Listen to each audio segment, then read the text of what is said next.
Hallelujah hallelujah, تعریف و خدا کے برکی مسیح یسوع میں آپ سب کی سلامتی ہو۔ آئیے میرے بہنوں بھائیوں، شکر گزاری کریں گے زندہ خداوند کی جو بھلا ہے، جس کی شفقت اب بھی، جس کا پیار نرالا ہے۔ اور ایک بڑا سنجیدہ پوائنٹ جس پر میں آج آپ سے بات کرنا چاہتا ہوں، خداوند کی نبش کلام میں سے دیکھیں گے متی رسول کی معرفت لکھی گئی انجیل، اس کا 28واں باب، اس کی 18ویں آیت سے خداوند کے کلام میں لکھا ہے: یسوع نے پاس آ کر ان سے باتیں کی اور کہا کہ آسمان اور زمین کا کل اختیار مجھے دیا گیا ہے، پس تم جا کر سب قوموں کو شاگرد بناؤ اور ان کو باپ اور بیٹے اور روح القدس کے نام سے بپتسمہ دو، اور ان کو یہ تعلیم دو کہ ان سب باتوں پر عمل کریں جن کا میں نے تم کو حکم دیا، اور دیکھو میں دنیا کے آخر تک ہمیشہ تمہارے ساتھ ہوں۔ خداوند کی نبش کلام کے پڑھے اور سنے جانے پر اس کی برکت ہو، آمین۔ خداوند کا شکر ہو۔ یہاں پر گریٹ پرومس کیا ہے؟ اسے ارشاد اعظم بھی کہتے ہیں، گریٹ کمیشن کہتے ہیں کہ میں دنیا کے آخر تک ہمیشہ تمہارے ساتھ ہوں، ہاللویہ۔ اور جہاں جہاں لفظ ہے نا، کل، سب، ہمیشہ، ایکسٹریمز ہیں، انتہا ہے، all authority, all nations, all things, all the time, اس پر غور کریں۔ اس میں مین چیز، مین نقطہ شاگرد بنانا ہے۔ تم جاؤ سب کلچرز میں، سب ایتھنک گروپس میں، ان میں انجیل کی منادی کرو اور شاگرد بناؤ۔ Do not only makes members, صرف ممبر ہی نہیں بناؤ بلکہ شاگرد بناؤ۔ شاگرد مسیح کی ساری تعلیم پر، ساری باتوں پر عمل کرتا ہے۔ وہ صرف سنتا نہیں ہے، وہ صرف یہ نہیں کہتا کہ اچھا کلام تھا، وہ صرف تالیاں نہیں بجاتا، وہ صرف ایموشنل ہو کر گھر نہیں جاتا۔ شاگرد مسیح کی سب باتوں پر عمل کرتا ہے، اور اس کا جوا اس کی گردن پر ہوتا ہے، اور وہ اس کے کھیت میں کام کرتا ہے۔ ایک چینج زندگی میں آ جاتا ہے، ایک بڑی تبدیلی آ جاتی ہے۔ مسیح کا شاگرد بننے سے پہلے آدمی اپنی مرضی چاہتا ہے، مسیح کا شاگرد بن جانے کے بعد وہ صرف یسوع مسیح کی مرضی چاہتا ہے۔ شاگرد بن جانے کے بعد اس کا کوئی ایجنڈا نہیں ہے اپنا، اور یہی آج فقدان ہے چرچز کے اندر۔ ہم آدھے کرسچن، آدھے دنیا دار، اور وہ برتیں اور وہ کثرت کی زندگی اور وہ روح القدس کی معموری، ایمان کی دلیری اور وہ باتیں جو کلام کے اندر ہیں پوری نہیں ہوتی، تو ہم پوچھتے ہیں کہ ایسا کیوں ہے؟ ہم نے چرچ کے اندر ضروری کام شاگرد بنانے کا کام نہیں کیا ہے۔ آج ہم دیکھیں کہ جو تبدیلی پیدا ہوتی ہے وہ ایک اسٹوورڈ میں بدل جاتا ہے۔ اس کا مطلب مختار، یوں کہہ لیجئے become a manager, administration, sources جو اس کو دیے گئے، جو وسائل، جو ٹائم، جو ریلیشن شپ، جو روپیہ پیسہ، جو ٹیلنٹ، جو ایبلٹیز اس کو دی گئی خداوند کی طرف سے، صحت دی گئی، بدن دیا گیا، تعلیم دی گئی، اس کو سب کچھ بخشا گیا۔ ان تمام چیزوں کو وہ کس طرح مینج کرتا ہے، فیصلے کر کے ان کو کس طرح خدا کی بادشاہی کے لیے استعمال میں لاتا ہے۔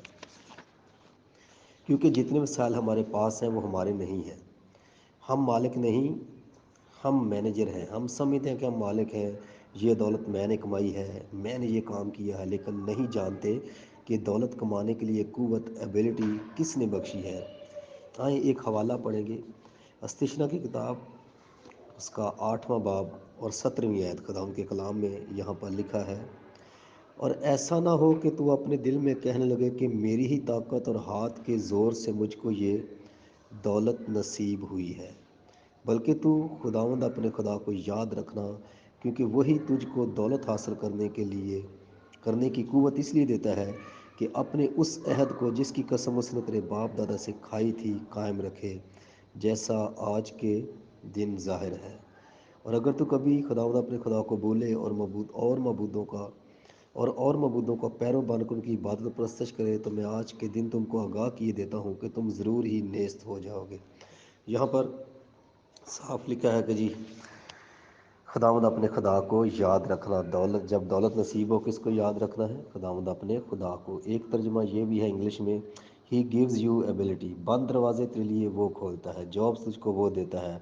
اگر آج ہی تو بیمار ہو جائے تو تیرے ٹیلنٹ کہاں پر چلے جائیں گے؟ یہ خداوند ہے جو تجھ کو قوت دیتا ہے، اور جو روپیہ پیسہ تیرے پاس ہے، تیرے اکاؤنٹ میں ہے، تیرے مکان ہیں، یہ تیرے نہیں، تجھے دیے گئے ہیں۔ مالک خداوند یسوع مسیح ہے کہ تو ان کا استعمال یسوع کے جلال کے لیے کرے۔ کیونکہ لکھا ہے زبور 24 میں اس کی پہلی آیت میں، زمین اور اس کی معموری خداوند ہی کی ہے، جہان اور اس کے باشندے بھی، ہر ایک چیز خداوند کی ہے۔ ہجی کی کتاب کے دوسرے باب کی 8ویں آیت میں لکھا ہوا ہے کہ خداوند کہتا ہے کہ سونا میرا ہے، چاندی میری ہے، سب کچھ خداوند کا ہے، کسی انسان کا نہیں ہے۔ ہمیں یہ چیزیں دی گئی ہیں کہ ہم ایمانداری سے خداوند کے جلال کے لیے استعمال کریں۔ ہلیلویہ۔ اس کی ملکیت ظاہر کرنے کے لیے کیسے ظاہر کریں؟ پہلا کام خداوند سمپل حکم دیا، اور وہ یہ ہے، خروج 23 باب کی 19ویں آیت میں بھی ہے، مثال 3 باب 9 اور 10 آیت میں، پہلے پھلوں سے خداوند کی تعریف اور تعظیم کرنے کے لیے کہا گیا ہے، بچے کچے پھلوں سے نہیں۔ First the lord owner your God. اگر خداوند مالک ہے تو شاگرد کیا کرتا ہے؟ اس کی آنر، اس کی تعظیم، اس کی پرستش اپنے پہلے پھلوں سے، اپنے مال سے، اپنے روپے پیسے سے۔ شاگرد میں اور عام ممبر میں اور چرچ اٹینڈنٹ میں فرق ہے۔ عام ممبر کو خدا کے کام میں دلچسپی نہیں، لیکن ایک شاگرد جو یسوع مسیح سے ٹوٹ کر محبت کرتا ہے اپنے پورے دل سے، اپنی پوری جان سے، اس کے لیے سمپل اصول کہ جو کچھ خدا ہمیں دیتا ہے پہلے پھل اور دایکیاں دیں۔ جب ہم اپنی آمدنی کا 10واں حصہ دیتے ہیں تو اس کا مطلب ہے ہماری دلچسپی خدا کے کام میں ہے، ہم اس کو بڑھتے دیکھنا چاہتے ہیں، ہم خدا کی بادشاہی میں انویسٹ کرنا چاہتے ہیں کہ انجیل پھیلے، اس کا کام ہو، روحیں بچیں، کلیسیاں قائم ہو، پاسبان نکلیں، خدا کی خدمت کریں۔ اگر میں خود نہیں جا سکتا تو میں اپنی دائیکی کے وسیلہ سے ان کو سپورٹ کر سکتا ہوں، میں دعا کر سکتا ہوں۔ تو یہ پہلا کام ہے میرے عزیزو کہ خدا ہمیں حکم دیتا ہے، اور ہم دیکھتے ہیں خداوند کے کلام میں سے، ملاکی نبی کی کتاب میں بھی لکھا ہوا ہے 30 باب میں اس کی 10ویں آیت سے کہ پوری دائیوں کی ذخیرہ خانہ ملا، اور وہاں پر اگر ہم اوپر سے پڑھے تو لکھا ہوا ہے کہ کیا کوئی شخص خدا کو ٹھگے گا؟ اور وہاں پر خدا کہہ رہا ہے کہ تم نے نہیں بلکہ مجھے پوری قوم نے ٹھگا، اور وہاں پر روپے پیسے کی بات ہو رہی ہے، دائیکی کی بات ہو رہی ہے کہ روپے پیسے، جو شخص روپے پیسے کے معاملے میں ایماندار نہیں ہے تو اندازہ کرے جو روح کی برکتیں ہیں، روحانی نعمتیں ہیں، خدا اس میں اسے کیسے ذمہ داری دے گا، کیسے اس کے سپرد کرے گا۔ اور وہاں پر اگر ہم پڑھیں تو وہاں پر دایکی دینے کے سبب سے خدا نے برکتوں کا وعدہ کیا ہے، دریچے کھل جائیں گے، او ہاللویہ، خداوند برکات کو جاری کر دے گا۔